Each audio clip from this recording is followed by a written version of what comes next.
Fantastic. Okay, let me just share my screen. So today we conclude on those small bits of SQL that we didn't have a chance to do last week, right? So they're under 2.1, either way, so we're still on queue. Then from tomorrow, we get into creation of relational databases from scratch. So we'll start with subqueries. And then we'll proceed to CTEs. We look at views, and then we look at functions. And then there'll be two things that we, if time allows, we'll touch. If not, we have stored procedures. And yes, those ones can be a small bit of our homework, but if time allows, we also go through it as well. So directly to the first one. So we start with subqueries, and the idea around subqueries is here we just similar to how we had nested for loops. Remember where we had for loops within for loops. So that's the same idea here with subqueries. We are looking at an inner query that has been nested within a query. And the idea here is sometimes you want to utilize the results from the inner queries as part of your outer query, right? Maybe when you're doing some computation or something like that. And so you can have multiple types of subqueries, right? You find others are what are called scalar subqueries. And the idea here is for scalar subqueries, they just return a single value. So you're computing a single value that you will then use that result to maybe perform another aggregation or some type of computation in the outer query. So you can have scalar subqueries. We also have now multi-row subqueries. These ones, of course, just as the naming explains, they will return one column, like a list of values, right? And then finally, we have what we call correlated subqueries as well. And the idea here is they will reference a column from the outer query, right? So the inner query references a column from the outer query. All right, and we'll get to see how this syntax looks like using examples as we've been doing, and we'll start with a very simple one. So let's assume, for instance, and we'll go back to this MySQL workbench. We'll create a new file. So first things, subqueries. So as usual, we'll just go together hand in hand. Here, let's say we want to compare rows against a single value, and this will be our first example here of a scalar subquery. We can say, let's just inspect, select all from payments. And then I'll just limit the first 10 rows.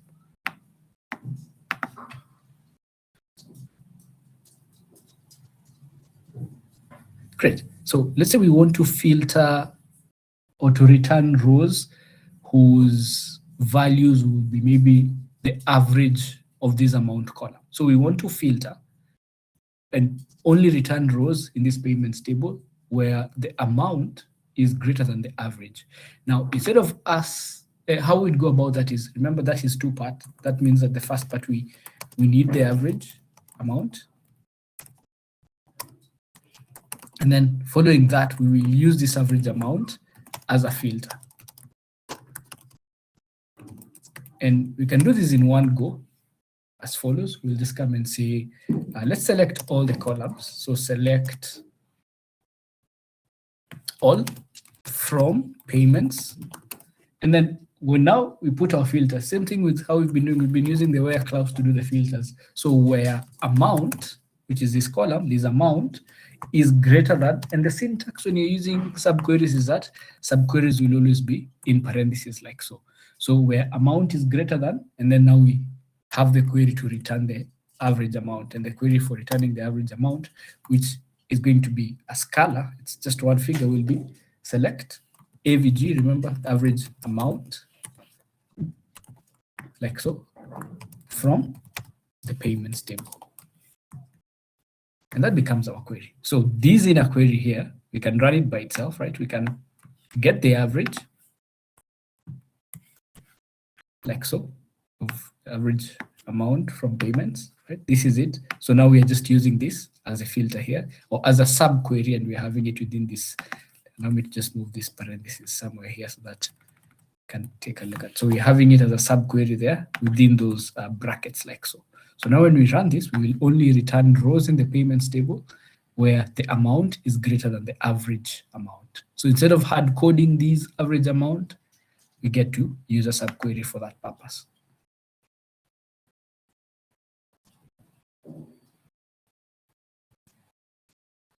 Any questions on that? Is it clear?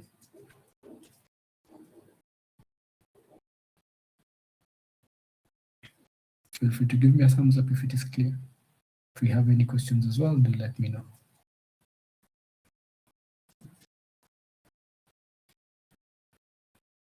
Okay, that's the first example, right? Let's look at another example that will be the second type, which is a multi-row subquery. So here, the result of our subquery will be values in a column, right? So in this, we can do this. Let's look at these examples here from orders. Just a minute, and let me just limit to the 10. I'll just cancel this so that you get to inspect this. I already started with right, looking good.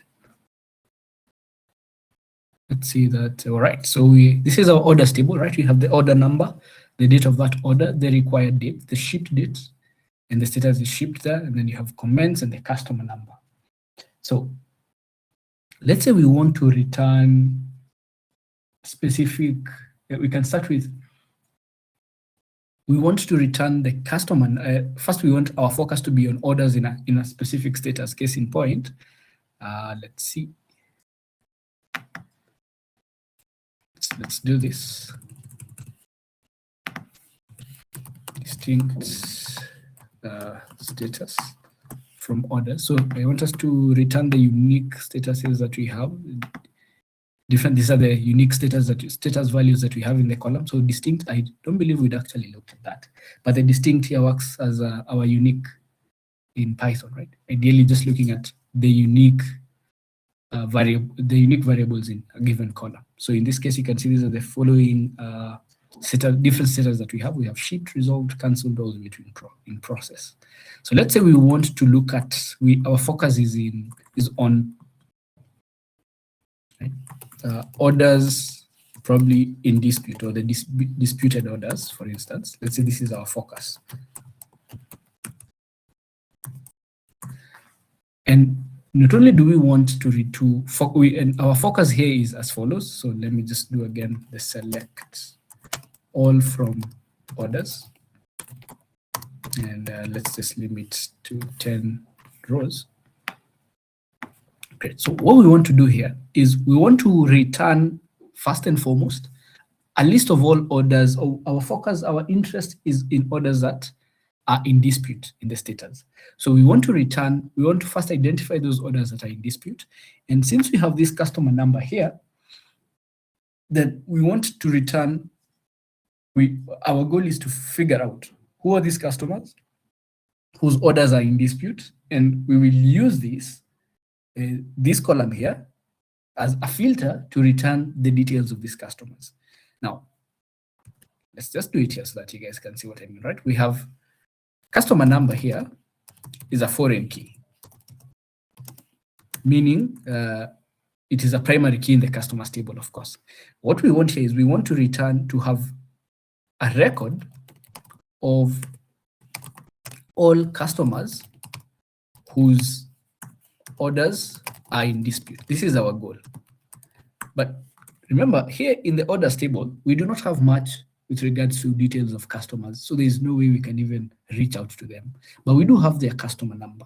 So what we can do is, first of all, just focus on returning the customer numbers of the customers, a bit of a play of word there, of customers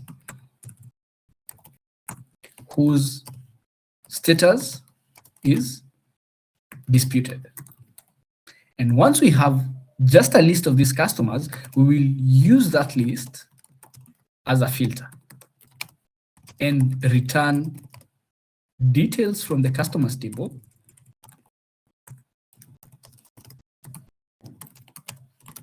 of only the above customers. Make sense? So you can also think of a join, right? Whereby you just filter and then you do a left join on that. But even better is you can use a subquery. And that will look like this. So first and foremost, you always start, your subquery will always be what you're filtering with. So in our case here, we are filtering with the customer number. So we can even decide to first write our subquery. So select the distinct again, given we can find a scenario where, and just even start with just customer number by itself, and you'll see why distinct becomes very important. So select customer number, for instance, from the orders table, where, so very simple condition, where the status is equals to disputed. So we'll just start with that as is. Now when we run this, looking good. So we have customer number 145, 471, and 141. So we actually don't need distinct, because we would have used distinct if there was a repetition of customers here and we just wanted the unique. But this is step one. Step one is we now have customer numbers from the orders table where the status is disputed. What we now need to do from this is use this now as, now have our outer query. So this is our subquery. Now we write the outer query. And on our outer query, since we want to return the customer details, let's first take a look at the customers table, and we will filter with the customer number. So select all from customers, and we can limit to the first 5, because we just need to see the names of the columns. Looking good. So you can see that. So now we write our outer query that will select, for instance, we can select all from the customers table, where the customer number, remember our result is a customer number, so where customer number, and given it's a set of results, we use the keyword in. Remember in, we looked at in as we were looking at between and all that, so where customer number is in this output. So come, and here it is, we are selecting all columns from this customers table where the customer number is a part of the result here, so is in this collection of data. And remember, this collection of ours contained 3 unique customers whose orders were on hold. So we have their customer numbers there, and we're using that as a filter. So we have our subquery in brackets and then our outer query there. And there we go. 145, 471, 141, these are the customers and their details, so we can get in touch with them whose orders are disputed.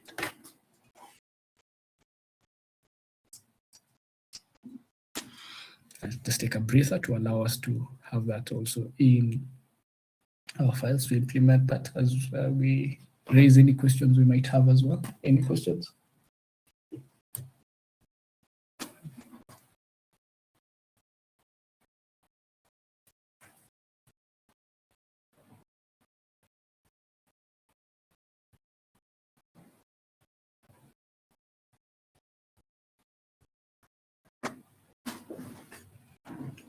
Any questions?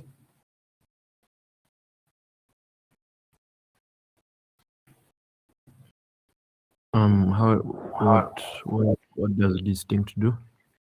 Distinct returns the unique. If we had a repetition, it will only return unique entries in that column. If we have It's like a group. Sorry? It's like a group by. Yes, a group by that won't really require an aggregation. Okay. So it's like a unique. You remember the unique function in Python, in pandas? Yeah. Yes.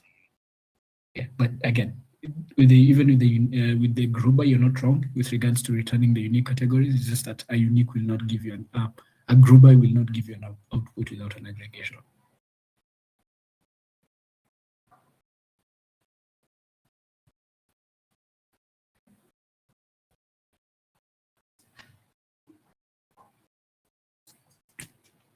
Do we have an output? Ricardo, on your end, feel free to just give me a thumbs up if everything is okay as well, if you can't unmute.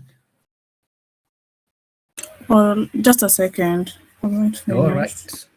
Okay, that's more like it. That's what I want to hear, just to be on the same page.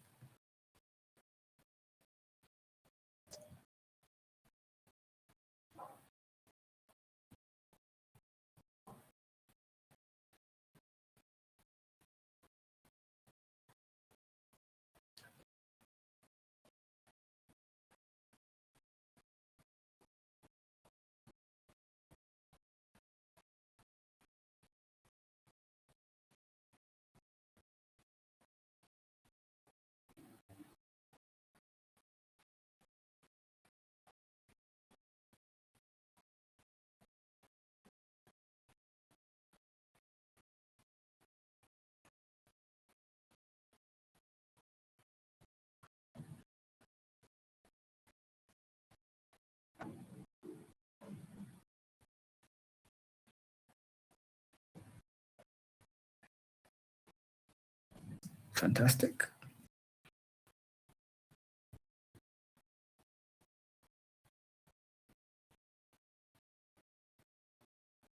Okay, I'm hoping we all have that output. Samara, you have the output as well?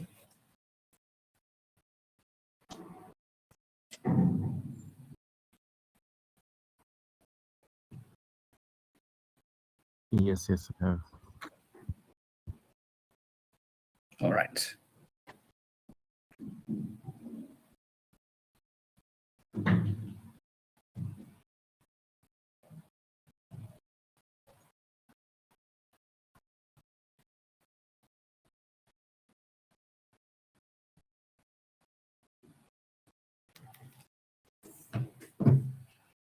On to the second concept for the day. We'll dive into CTEs, or what are commonly known as common table expressions.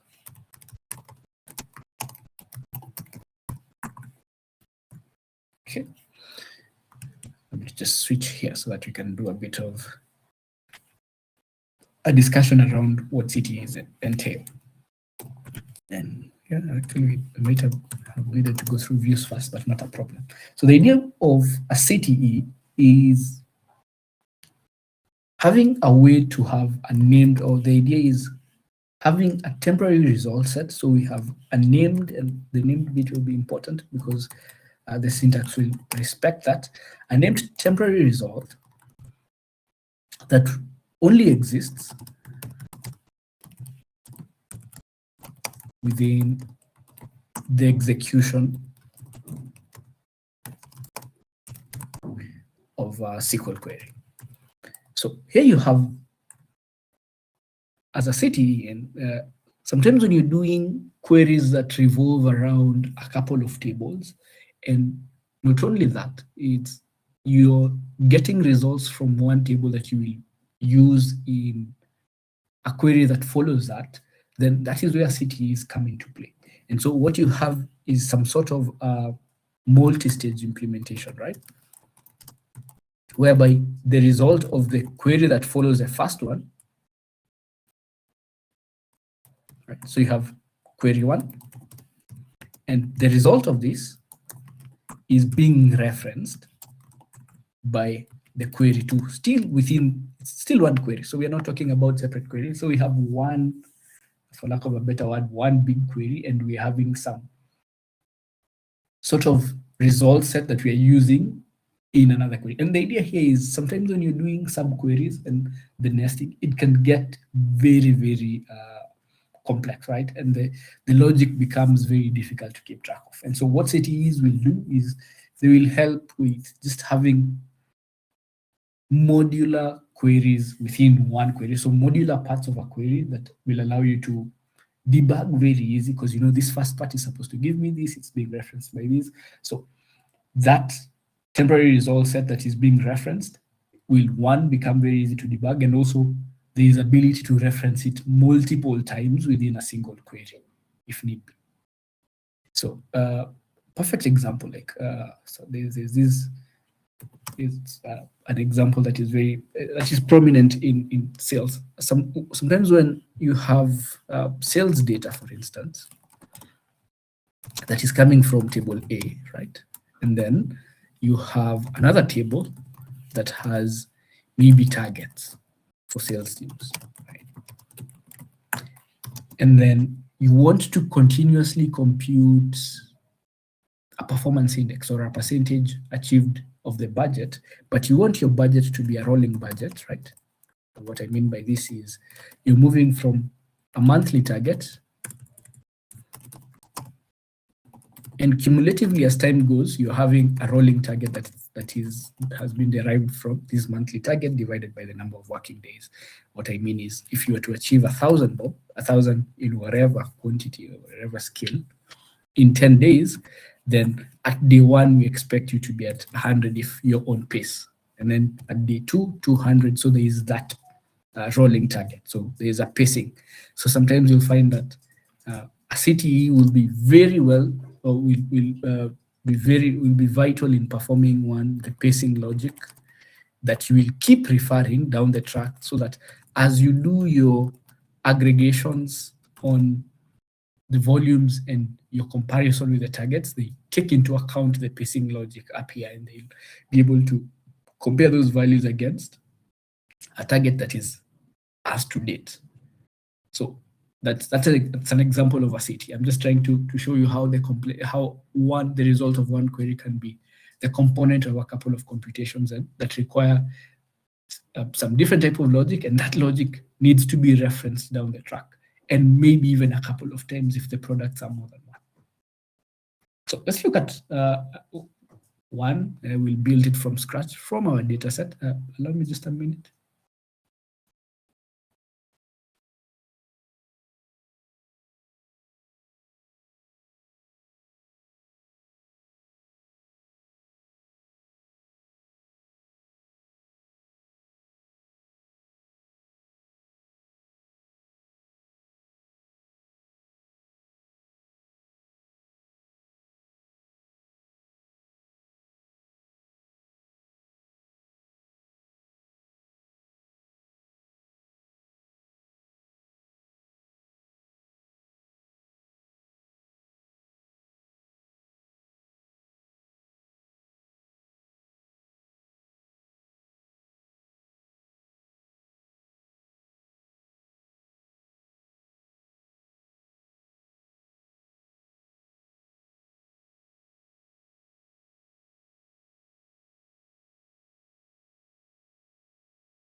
Okay. Hope you're still there. Just give me a thumbs up if you're still there so that you can start on an example of a CTE.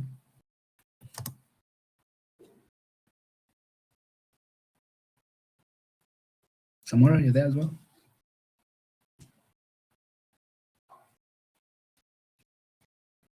Fantastic.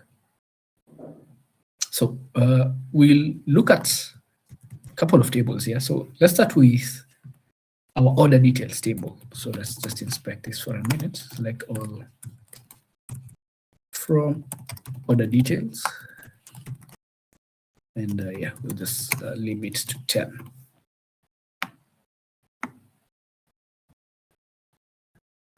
Great. So here we have two interesting columns. In our order details, we have an order number. So this is a unique identifier of an order. A product code that is identifying that product that is being referenced here or being recorded. We have the quantity and the price of each, meaning we can, from these two, compute the total revenue, right, from a given sale, from each of these rows in the order details. And what we don't have here is we have an order number here, so all good, but we cannot tie these to a customer. So what we can do, however, is use the order number here and look at the orders table. If you remember the orders table, from orders. So I first want us to understand the concept very well, and then you can build the query with a CTE from scratch. Here in the orders table, we had the order number, and as a foreign key, we had the customer number. So now we are moving from order details, where we'll have the computation of the revenue from 2 columns, and using the customer number, the order number there, we will come fetch the customer number from here. Based on maybe our interest is a particular date, we're interested in orders on a particular date, and then we can now go to the customers table and fetch the details. And of course, now here the direct route that we are taking is just using the customer number. So you're moving from order details right here that have this good information about quantity and price, but has no context around who made this order and when this order was put, what was the order date. And so we are going to the orders table to fetch those 2 things against the order number.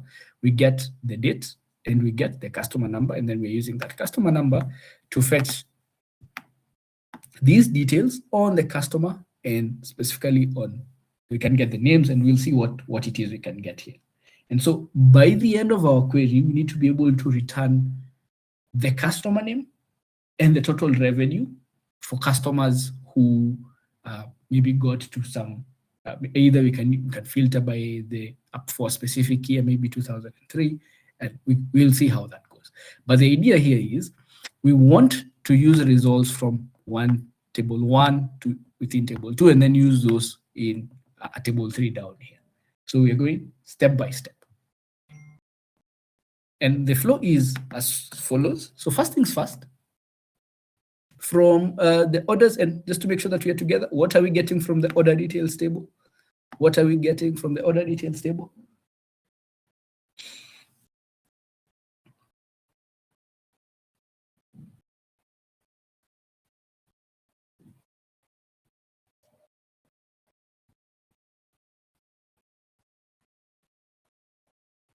Just to make sure that we are together, guys.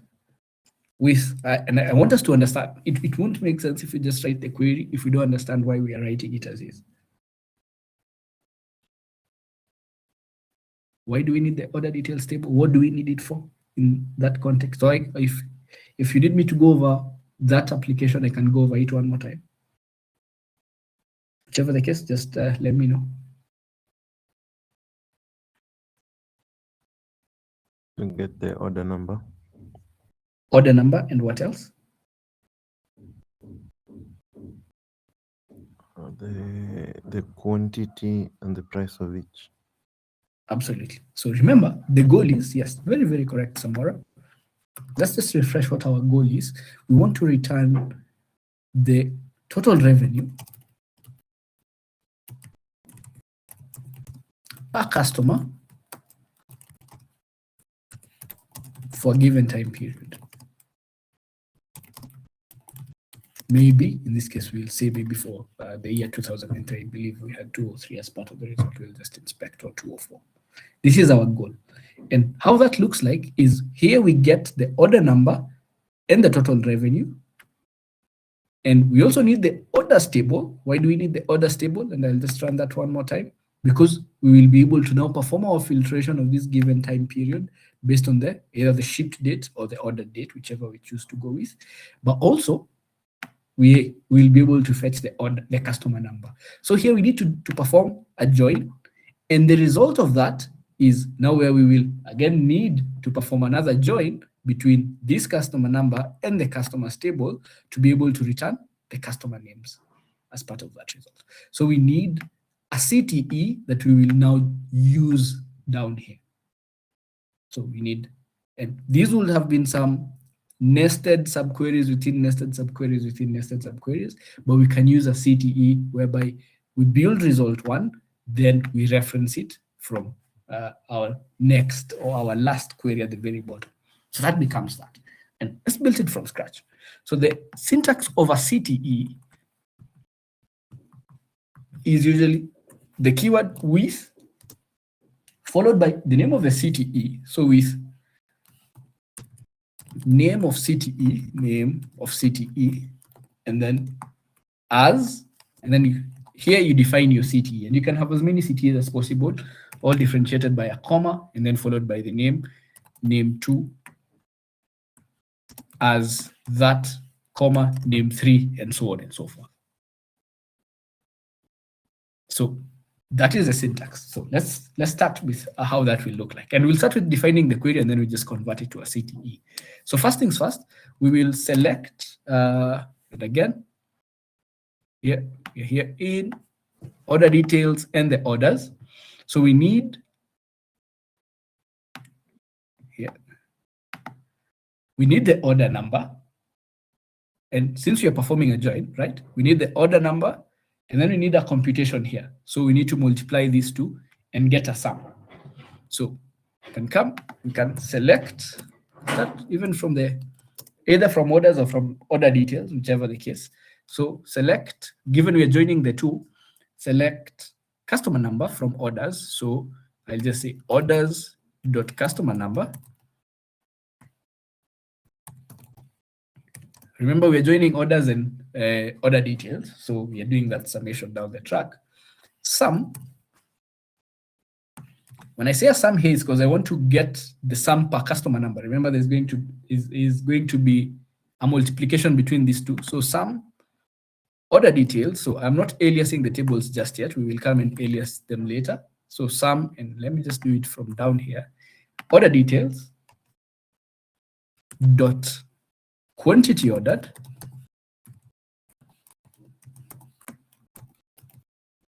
multiplied by the price of each. So again, order details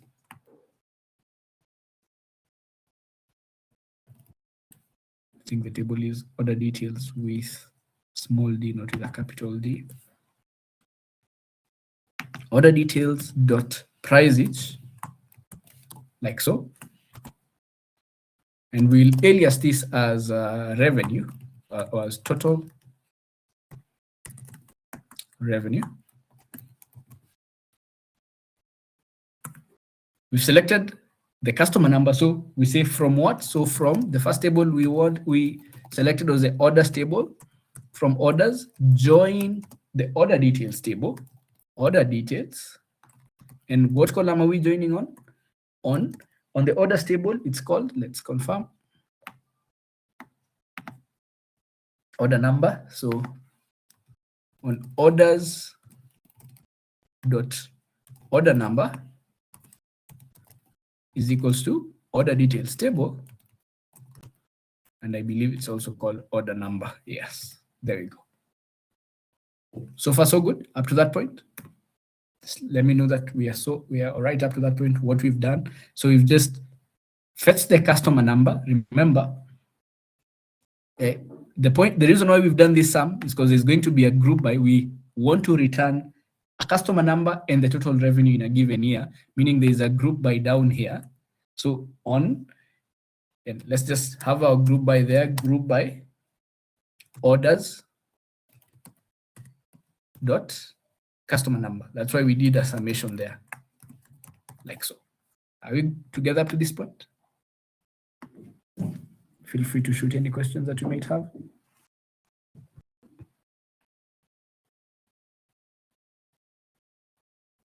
Before I run it, so that you can see the output.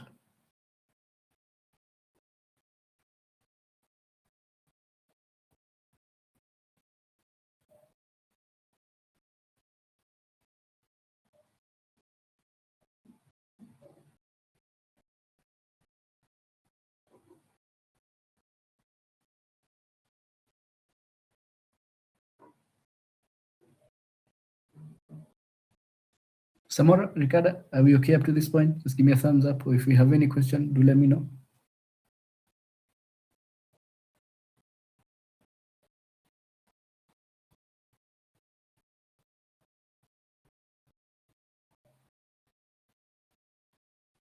Just a second. Okay.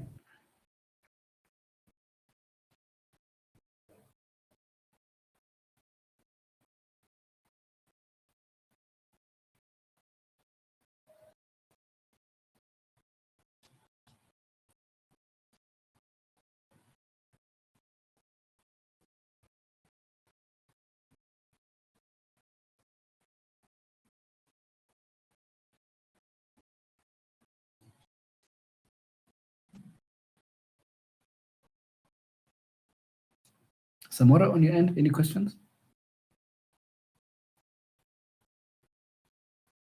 I'm okay. All right. So there's one condition we're missing, right? You'll notice that we said we want to focus on a specific time. So we will definitely add our filter in a few. Our where clause, not really a filter, but a where clause, right?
Okay, so when you run this, let's see our results. So we've performed our join there. So you have our customer number and their total revenue. But remember, we said we want to get for a given year. So just to remind ourselves, in the orders table we had, and let's go to the orders table. We have it here. Let's remind ourselves. So here we can do with what? Order date, maybe we filter for a given year. So here we can just do a where clause before the group by. So where the orders.order dates, right, is equal to maybe 2003. And what we need is we need to extract the year. So we have the orders.order date, the order date there is in the year like so. So where this is year, extract the year is 2003. Now when we run this,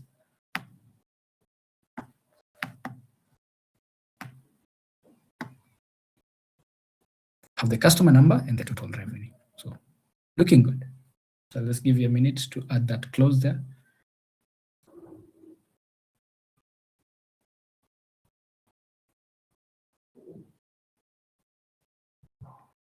So now instead of trying to figure out how this becomes a subquery or how we have another subquery within this, that is where CTEs come in. And this is how we go about it. So we'll just come in here and say with, we will call this customer number sales. So with our customer, we can call it customer revenue. With customer revenue as into brackets, this becomes, and customer revenue is the name of our CTE, as this whole, and here, just get rid of our delimiter, have that in brackets. This becomes a CTE. Now these will act like quote unquote a table that we can refer to down here. So that's our CTE. And we can now come in with another select statement. Now what do we need? We just need to get this to perform a join between the customer number here in this CTE of ours that we've called customer revenue, to the customers table. So we just need to ask ourselves, what column do we want from the customers table? Let's come here. We'll return. So here we have another, now select our second query. Now these will reference the CTE up there. So let's get the customer name. Customer name. So of course we are getting this from the table called customers. So we say customers.customers name. So I'm choosing not to alias so that we can have very quick way of seeing what we are referencing our table. So let's get the customer name, and let's get maybe even their phone. You can get their phone. So again, customers dot phone, and then now from the CTE, which we called customers revenue, we will get the total revenue. So from customer revenue dot total revenue. So we want the total revenue. Looking good. So from customer revenue dot total revenue. So customer revenue is our CTE there from total revenue. We have selected the name, the phone, those from the customers table, the total revenue from the customer revenue CTE. Now we are saying that we perform our join. So from the customers table, first and foremost, join our CTE, which we have called customer revenue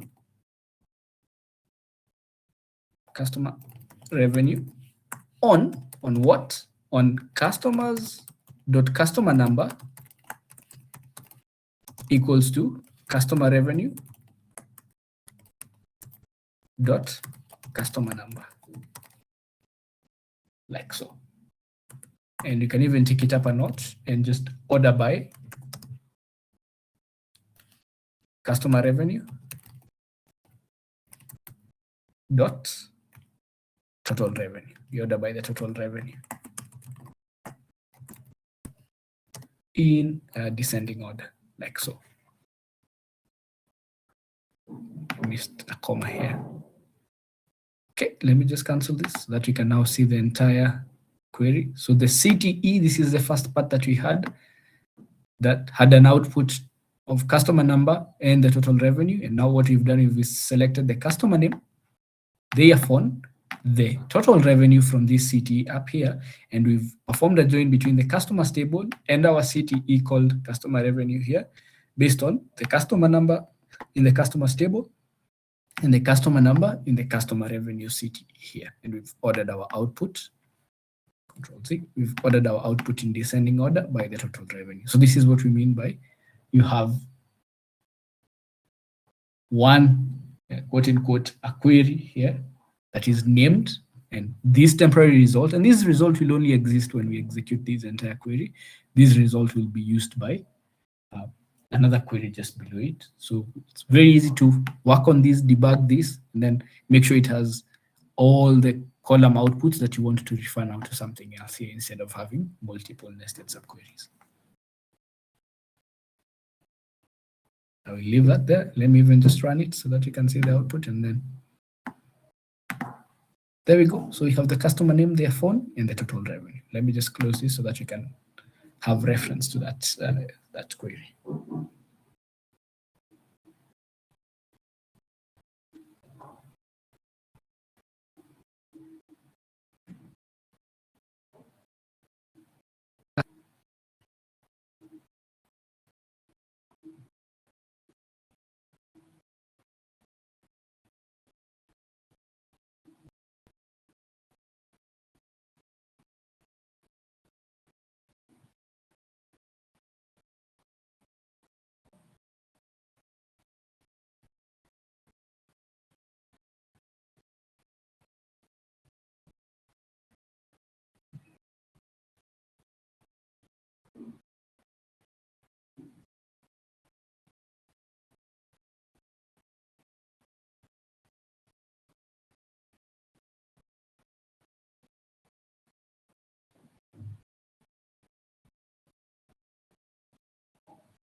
Do let me know if you have any more questions.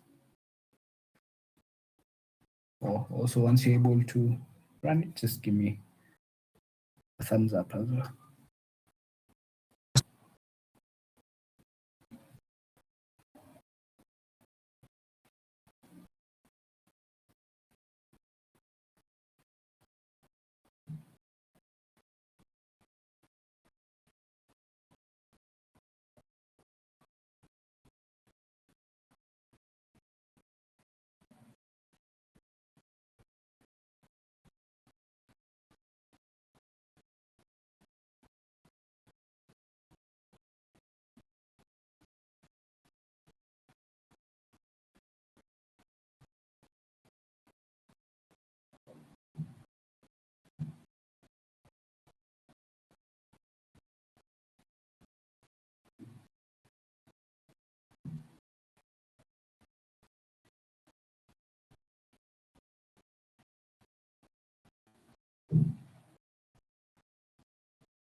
Right. Are we okay? Ricardo, Samora, do let me know if you're okay. There's a part we do not understand as well. Do let me know.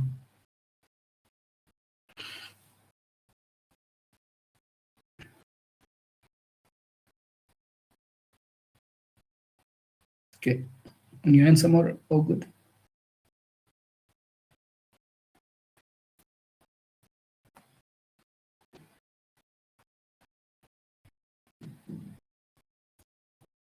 Great. On to the next concept. We look at views.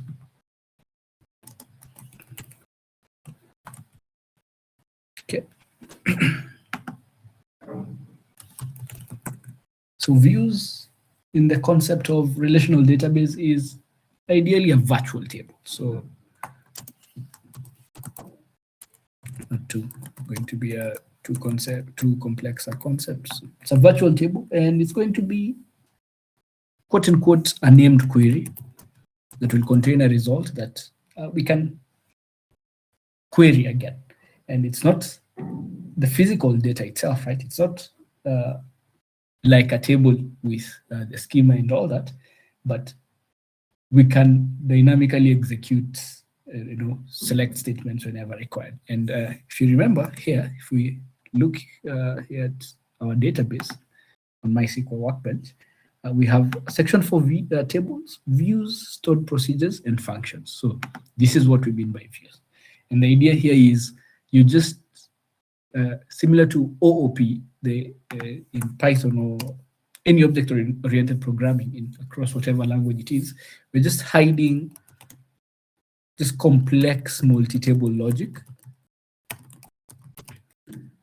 And once we have that output, then it becomes very easy. And you can even go ahead, and once you've written these logic, you can just restrict access and have team members just come and query the result of that table, as opposed to having to rewrite that query over and over again. So think of like similar to something we've done here with the CTE, right? You can decide to store it as a view, right? So have a query that fetches data from 2, 3, 4, 5 tables, and it's something that is done, maybe a report that is shared every morning, or a report that is consumed a lot by sales teams. And since you don't want people to be tampering around with it, or you don't want to also have to keep writing it, you just save it as a view. So it ensures just uniformity in the output through and through, right? And you can use that query as a source for reporting tools, because the output is the same, columns are the same, definition is the same, and just minimizing the chances of error on matters having to rewrite that view over and over again. And the syntax for creating views will be as follows. So we'll start with the keyword create, followed by the other keyword view, and then you give your view a name, and then as followed by your query like so. So let's take a look at one. And we'll try and look at a couple of tables, right? So we'll just do it from here. So we remember we had some employees, had the employees table. So select all from employees. Let's limit to 5. So you can decide to return a table of employees that will have details about, so this is it, for instance. And we'll start with one that is maybe for 2 or 3 tables. We won't have a very big subquery, but it can go as big as possible. So here we have employees, and we had an office code here, right? And we can use that to get the customers they served, for instance, if we want to go that route. So you can get from an employee, we can get the office code of these employees, we can get the city, the country, as we will see from the offices. So let me just do this, all from offices. So get some details from the offices table that we aren't able to access from the employees here. Let's see. Fantastic. Yes. So use this, we do a join between the employees, get more details about those employees with regards to where they reside, the office, the city, maybe even the countries, given we are across countries, that's fine. And then from here, if you remember very well, in the customers table, we had a foreign key of whoever served the customers, right? We had the very end here, sales rep employee number. These here is the same as the employee number and it just tells us these employees served this customer. And we can join that, and then we can even decide to bring in, and those are 3. We can bring in more, right? What else do we have here that we can use? We have customer number that we can even go ahead and start to bring in orders using the customer number, and so on and so forth. So you can see how that join is just becoming big and big and big, but you're bringing in all these dimensions of all these entities of your business into one table that can then be queried as a virtual table. So this will look like, let's start with one at a time. We'll figure out what columns to fetch. In this case here, we can get the employee last name and first name maybe, right? So select, and can start with these, go to the offices, go to the customers, go to the table. So select, this is employees. We'll alias it as E, so we'll remember that E dot last name, E dot first name.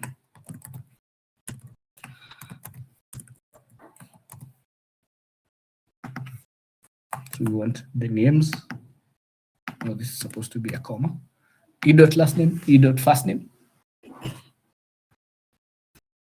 From employees, and we'll just figure out what else we're adding. So from employees, we want to join, and the next one will be offices. So let's see. So office code, we can return the office code in this case, not a problem. E dot office code. Of course, E dot office code. That's fine. Join employees. So from employees, join, we join now the offices table. So employees here, remember we need to alias it as E. So join offices. So let's take a look at what we want to fetch from the offices, so that we add it in the select.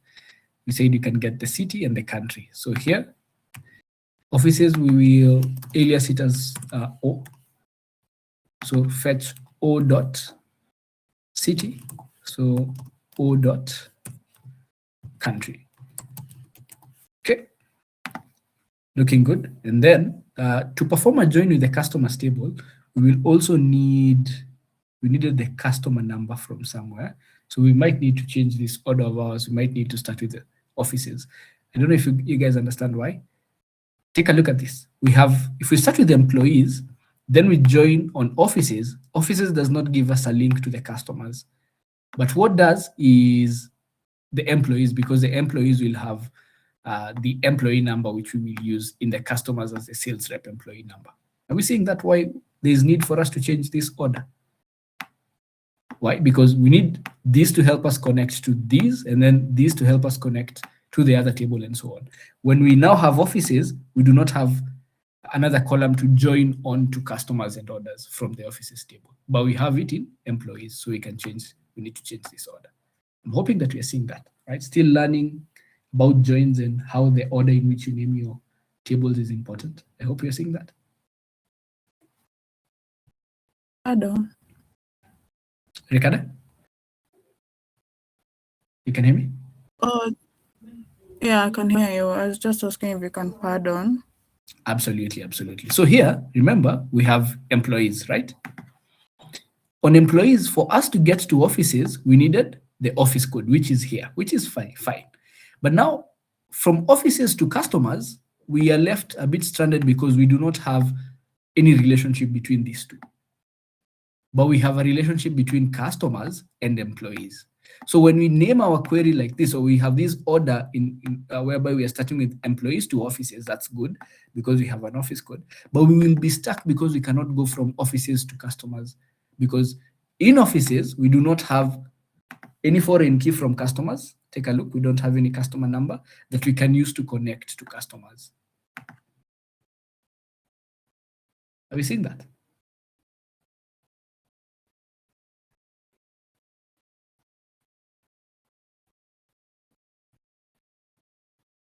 Samora as well, Ricardo, are we seeing that?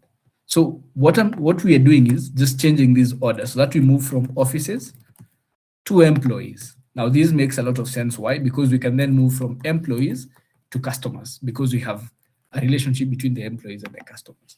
So we do that. Employees E, So we join, and what are we joining on? So we come and say employees E on. So first and foremost, we are joining offices to employees based on the, so offices to employees based on the office code.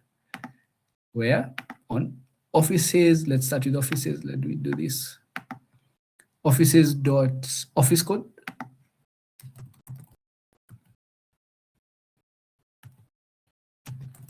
Office code is equals to, now employees table dot, let's see what that same column is being referenced as in the employees table. Office code, employees dot office code. That is what I meant. And now from here, we can move to something else, to another join. So now from employees, we want to join to customers, right? So employees is here. Now we're able to join it to customers because we have a relationship. So now join customers, will alias it as C. And let's see first what we want from customers. So what columns might we want from customers? Maybe the customer name. So we come and add it here. C.customer name. That's a good addition there. If we want to, although actually reckon we do not want to, we can keep it simple and just group by country and code, or just group by country. So we can leave it as that. So join customers C on the employees table. We are calling it that here. Let me just trying to scroll up. On the employees, it's the employee number. This one here. So join employees.employee number equals to, remember, we're joining on what? We're joining on the customers, and we want to return to figure out customers. We want to join on the sales rep employee number, which is telling us which employee served which customer. So join, so from employees.employee number, join customers.sales rep employee number, like so. And you can now even take it up a notch, right? And join on something else. Remember, we were going from offices to employees to customers to orders. So what's the connection to orders between the customers and the orders? Let's see. Orders had a customer number. So join orders O on, again, starting with, so here, customers dot customer number equals to orders, or you can just say O, since we've already aliased it, dot customer number. And once we're done with this, it becomes very easy. We can group by the office code, city, and the country, or just two of those. So let's see, we can start with O dot, did we select the office code? No, so city, O dot city, and then group by O dot country, like so. So let me run this. Hopefully we have an output. Okay, let's see.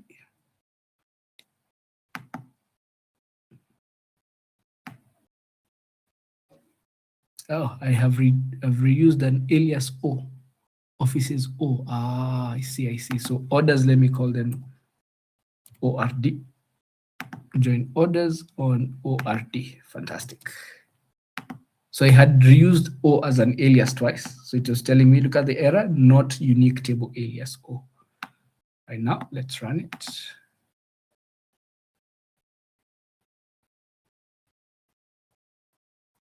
We have a customers.customer number.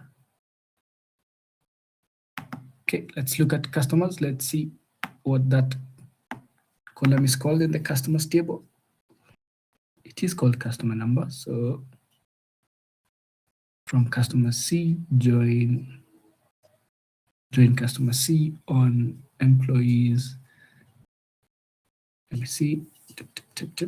In the on clause, here last name. So we've joined employees E on office code. That looks good. Selling us customers.customer number. Join customer C on employees.employee number is equals to customers.sales rep number. Sales rep employee number. That looks good. join orders on customers dot customer number is equals to order dot order number, customer number. Okay. One time.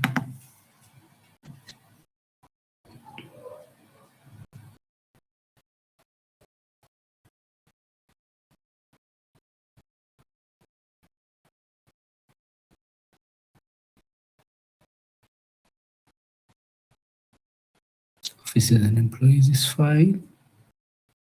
Employees and customers. Officers, employees, employees, customers, customers to orders.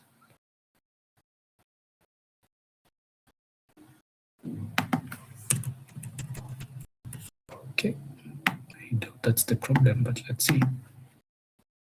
Okay, employees E, that's fine.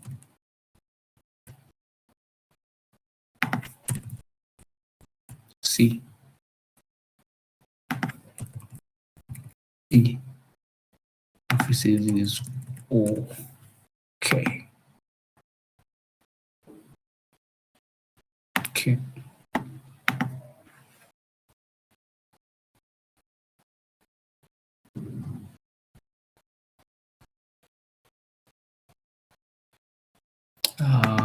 Makes sense.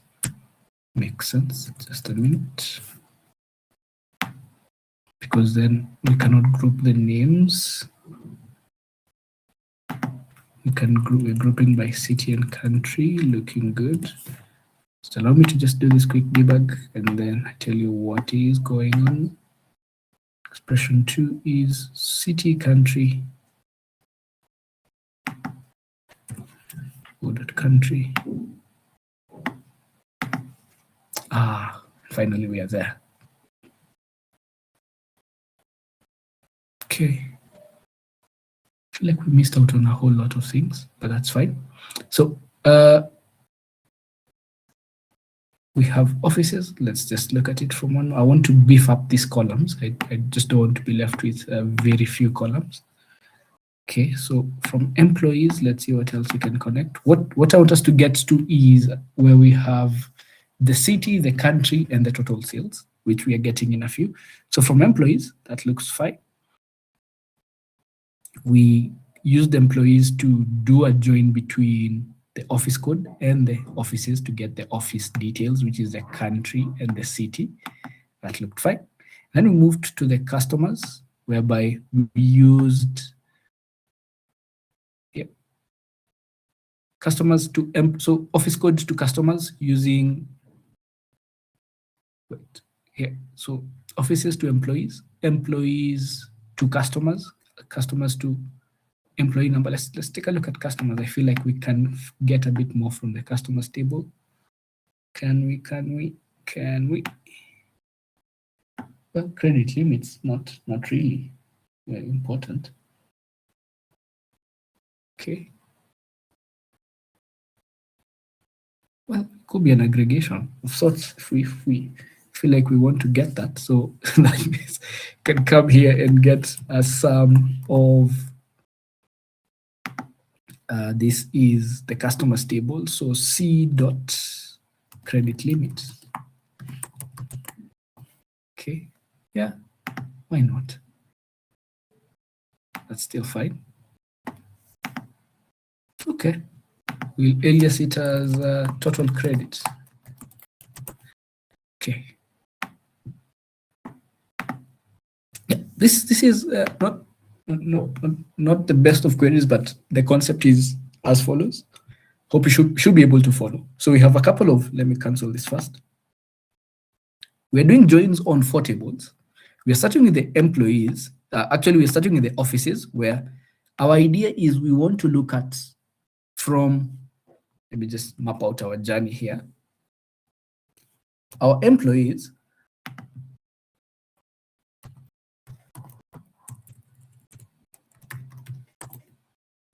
all work for cities, work within some cities and countries.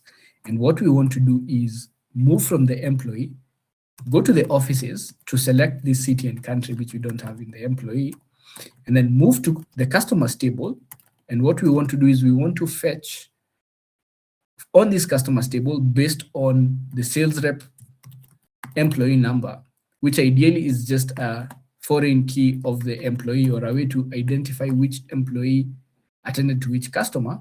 And from that, we will also get the total credit limit. And then we go to the orders table and we perform a join again to fetch some order. Actually, we haven't gotten enough from orders, in my opinion. We can even get a whole lot more from orders, or even extend it to orders is actually all but useless in our table there, but we can use it to go to order details.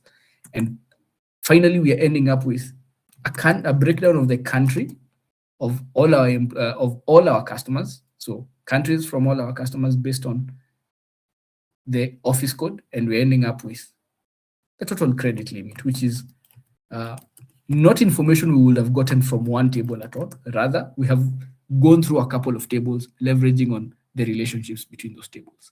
So from the city, and get the city and the country from the offices, some of the credit limit from the customers table. But before we get to the customers table, we need to go through the employees table, all the way to now the customers table. That's why I'm saying this bit here, we could do without, or alternatively, we could do another join where we fetch something from the orders to the order details table, because the order details table has things to do with revenue and the likes, right? I hope I'm making sense of that. And let me even just do it here. So in the orders, let's do this. Here, ideally, we'd come and do another join. So join order details, and we just specify on what. So let's look at orders. Orders, here we have this order number. We can use order number to get some results from, select all from the order details table. But this is the idea of views. You're just doing one complex join that ideally will not be touched. Exactly. So we can come here, join order details on ord.order number is equals to order details dot order number, like so. And we can even now take it up a notch. Instead of just selecting those three, we can now come and take advantage of the order details. Let's see whether we return that. Order details dot quantity ordered.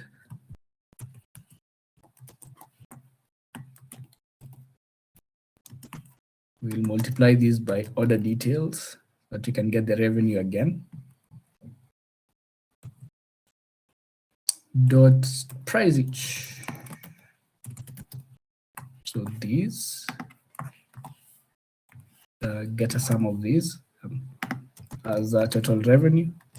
Let's see if that will suffice without doing a group by. Okay. Let's give it a shot. So that is just thrown it in there. It wasn't part of the initial plan. Yeah. So order details. Wait, not quite. There we go. Let's see. So now we've added some more complexity, right? So we've started with offices to employees to customers to orders to order details, so that we end up with a city, a country, their total credit limit, and their total revenue from our data set. And so from this now we can, and this is just select statements, right? We did not do anything. We can come and now make it a view by saying create view and give it a name. So we can call it credit underscore sales per country, like so, per country. So we're having the total credit and the total, not sales, but revenue, credit and revenue per country, so that you can take a comparison, or, does the total credit actually, have a direct correlation or a positive correlation with the total revenue. So these so select create view. This is the name of the view as this all the way to the end. So now when we run this, I'll just run it from scratch with that create view at the top there, this whole bit like so. Then no output, but here, let me just refresh here. Notice we have credit review, revenue per country. And I can now query that as a table. So I can just come and say select the city. We had the city. We have the, let me just see the columns. It's not that one. It's credit revenue. So city, country. Just select them all. Right. We'll just maybe introduce a filter there. Total credits as well as total revenue, where the city equals to, do we remember the cities that we had? Let's see. Cities was definitely, yeah. So where, let's try Paris. So where the city is Paris. Pop, like so. And we can run this now.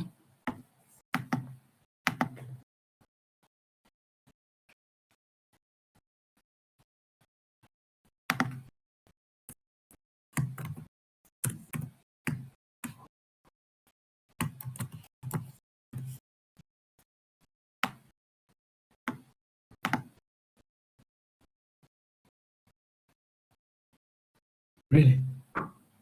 Okay, let's see. Wow, very, very, very, very interesting. So I've just missed the from credit revenue, credit revenue per country. Per country. Very strange. All right. So select all that where the city is Paris. Total credit, this is not a dash, this is a hyphen. It'll look good. Total revenue is okay. Tap, and we have returned the total credit and the total revenue from Paris, as if it was a physical table. That is what we mean by views. So I'll just scroll down here so that you have access to that.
Do let me know if you have any question on what we've done.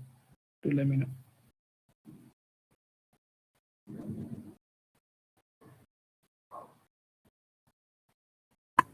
Can you just pardon the last step? That one for select city, that one, the last one. Absolutely. So here, you remember this without the select. I'll just rerun this. So this is our output, right? This is our table. This is our view that we've created, our virtual table. So we've just come here and selected the city, the country, and the total credit, total revenue. So we might have said just select all as well. From, we called it credit revenue per country here. When we said create view, we gave it this name.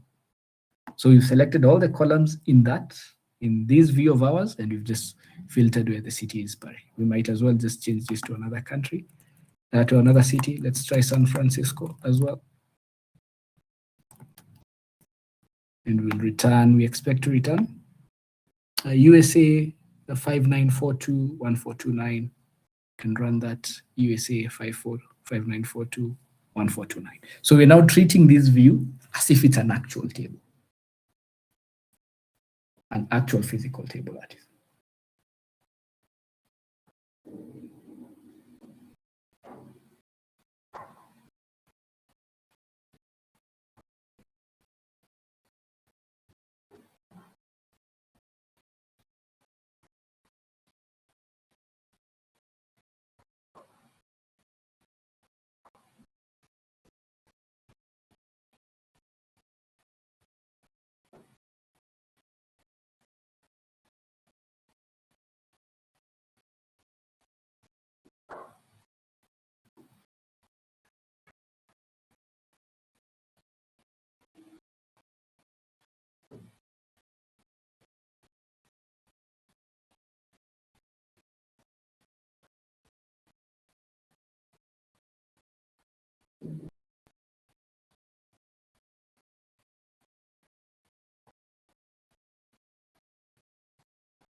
Could you scroll up a bit?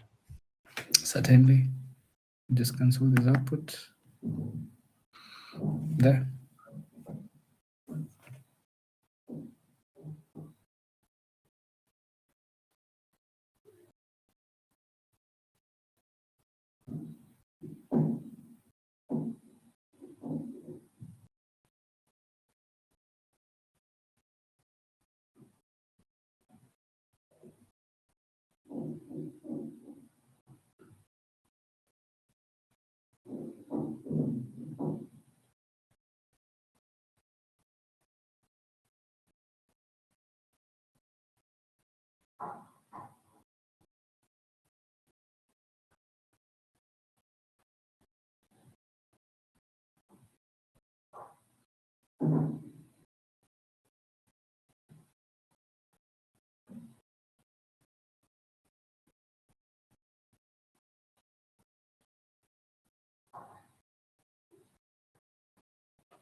Just let me know once you have the output.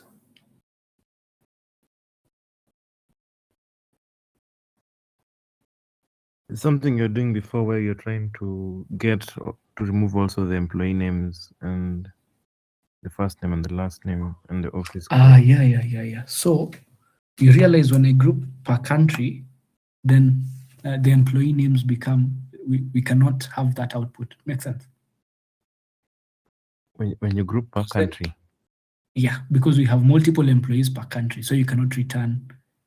When you do a group by, you always, at the back of your mind, you just know there is either an aggregation or a numerical column, or you cannot return a value in another categorical column.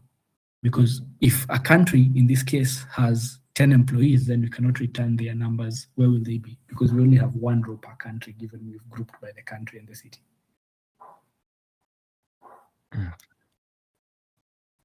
I'm making sense, Samora? Yeah, okay, yeah. Right? Like, let me come here. So if you have maybe Paris, and then you have Jane, Paris again, John, Paris again, Winnie. If you group by Paris and you have maybe some sales here, 100, 200, 300. If you group by country, city, which is Paris, you can only have one row for Paris. What if we group by the name?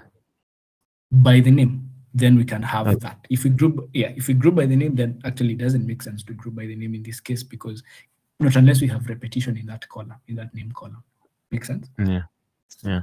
But if we had repetition here, then all good. We can group here, but then we'll have Paris because it's repeated in all the instances of the country, of the name. Yeah. Right? That country is the same country through and through and through. But when we have such a case, we can only get an aggregation, but we cannot return another numerical column, not unless we group by both, which in this case doesn't make sense because we have distinct values across all the countries and the cities. we have not distinct, but we have different values.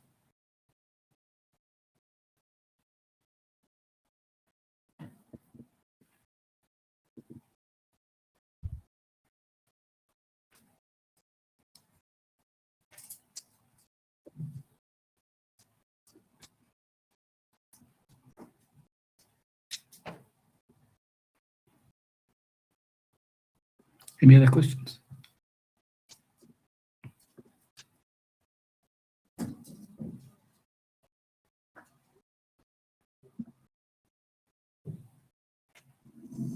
Ricardo, on your end, is it clear?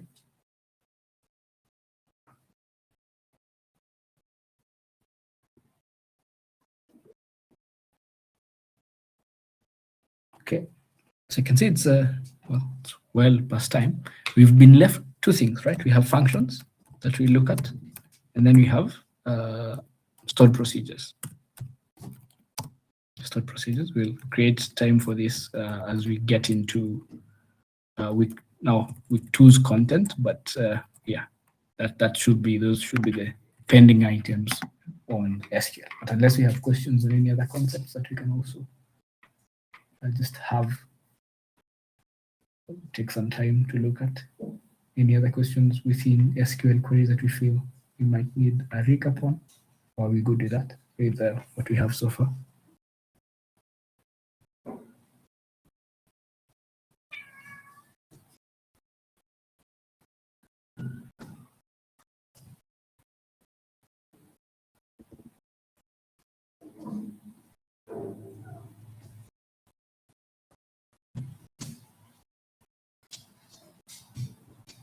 All right, then let's meet tomorrow so that we can carry on with this. We can finalize on this and then get into now relational databases, building them from scratch.